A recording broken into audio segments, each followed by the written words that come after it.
Hello, welcome back. This is Coach Jeff Mills, your host on The Elephant in the Room. This message is entitled 304s Part 3. I know I missed the key point in Part 2, so figured I'd go over it again rather than try to record it. Pray for your brother. In 304s Part 2, I mentioned there are two reasons, two basic reasons why people dispose of 304s. Primarily, I want you to understand the lower nature of people, which is their sinful nature, our sinful nature. We're drawn to sin like a moth to the flame is burned by the fire. Like Janet Jackson said, something about your desire, whatever that was. I understood what she said, and it makes perfect sense that our desires are the things that can, if we're not careful, if we don't exercise godly discernment and self-control, those things can be the things that will lead us directly to our destruction. All right, so for whores, 304s, men and women, whenever someone is finished exploiting you, using you for their selfish purposes, you have no other purpose in their life other than sexual gratification for men towards women.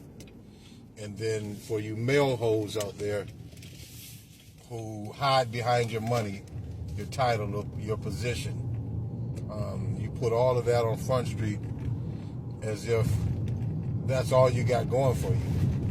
That's why so many people have to brag about how much money they make. Why? Because that's you got nothing else to offer but money. And so when these sisters, these gold diggers, have your baby, they intentionally get pregnant, they have your baby, they hit you up for child support, they drop you like a used tampon, like a used toilet tissue. They don't want to have anything to do with you because you have served their purpose.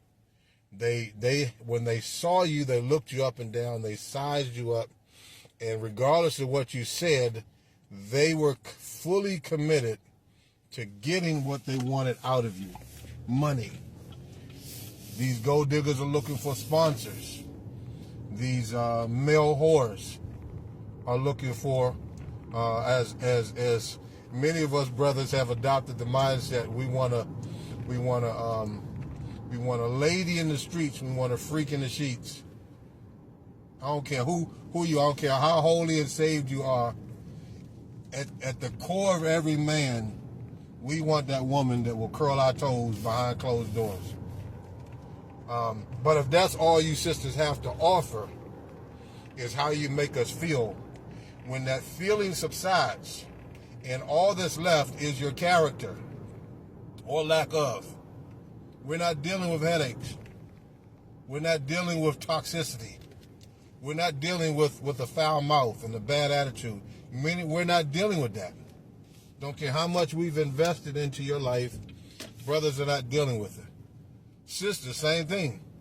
When sisters realize that you have to overcompensate for purchasing women cars and homes and clothes and jewelry and vacations and trips and lavish lifestyles and all this other nonsense, when they realize that you're out there running the streets behind their back, when they realize you're dipping and dabbing into every woman that comes to you, comes and smiles in your face, when these women realize that you treat these women, the women that you claim to love, who's raising your children, when they realize that they mean nothing to you except how you make them feel. That money means absolutely nothing to these women because you have no character, you have no love, you have no discipline, you have no compassion. So they discard you. They kick you to the curb. This is why women lead. I think it's over 75% of the divorces that are filed, I believe it's nationwide, are filed by women. Now, not all of those women are women who've been battered and abused. Some of these women are just undisciplined and they don't want to submit to God's order, God's plan. And then some of these knucklehead dudes don't know how to treat women. So yes, it's a cyclical cycle where that cycle will continue to happen until someone changes. The other reason that someone discards you or disposes of you is when you begin to grow in Christ, when you begin to set a standard, when you begin to set boundaries because you love yourself. It's funny how they loved you when you were ignorant. Oh, they loved you when you had no clue that they was running game on you.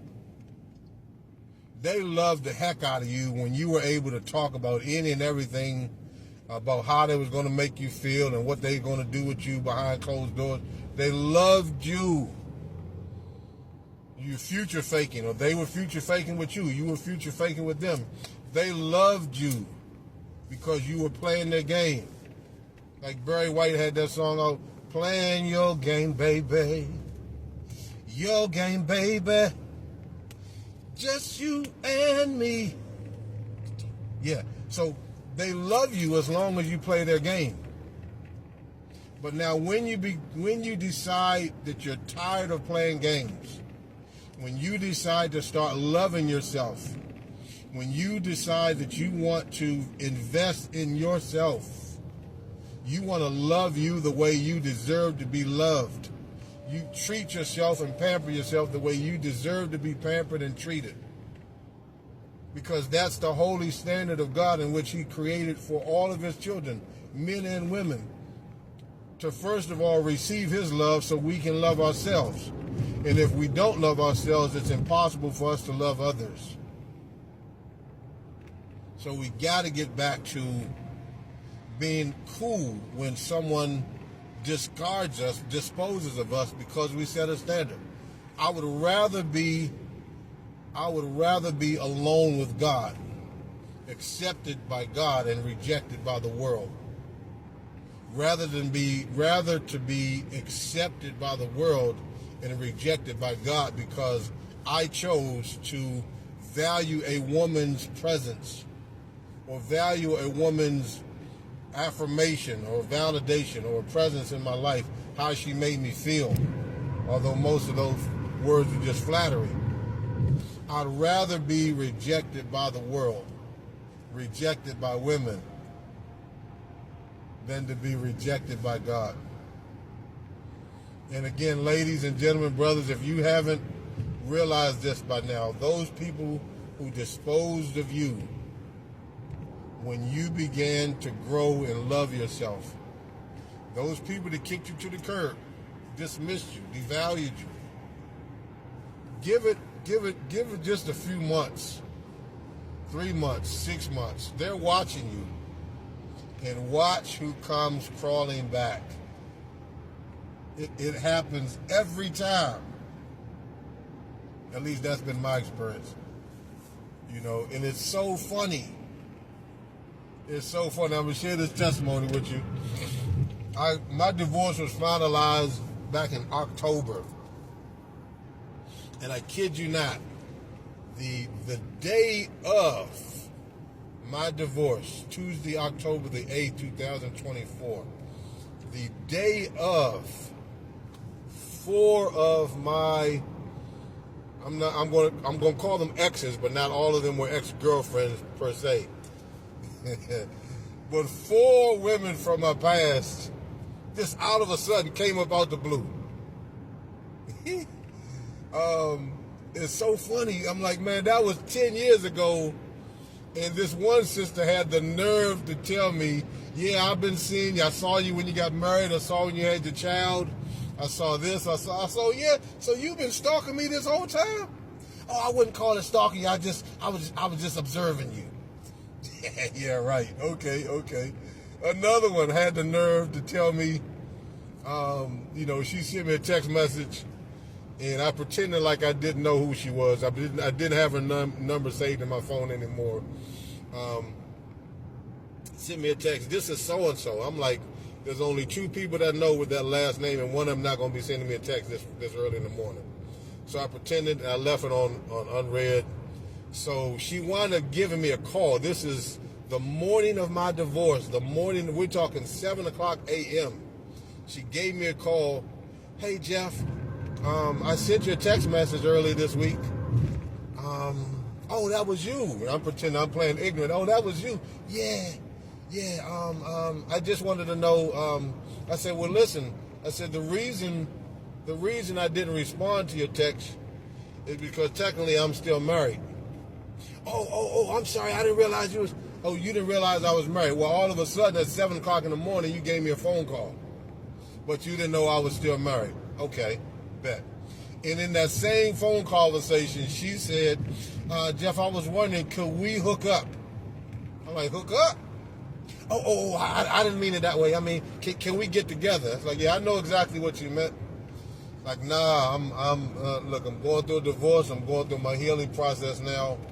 And it is so funny how they spin the block and want to come back after they kicked you to the curb or after they showed how little character they had to stay with you. So it would be foolish of you and I to allow a person from our past to come back into our lives so they can condition us or recondition us to continue to play the role of a 304. A hoe. I ain't no hoe. I'm a man of God. My sisters out there who love God and who's willing to accept his love for you, you are not a whore. You're not a 304. And until you begin to love yourself as the virtuous woman of God that God created you to be, a woman of noble character, the apple of his eye, until you learn to love yourself that way, you will continue to be disposed of by dudes who want to use you or exploit you, or dudes who see your worth, see your value, and they realize they're not man enough for that challenge. They can't afford the luxury of your friendship. And don't let that go to your head, because all glory, honor, and praise belongs to God. All right? So raise your standards. Let your standards be on the Word of God. Walk in your identity of Christ. Walk in who God has created you to be. And trust God. Trust God to protect you from further abuse and exploitation. All right? I love you, brothers and sisters. That's my time. I thank you for yours. And as always, remember, Jesus Christ is Lord. He's Lord over all right? God bless you. Stay tuned. See you guys real soon. All right, take care.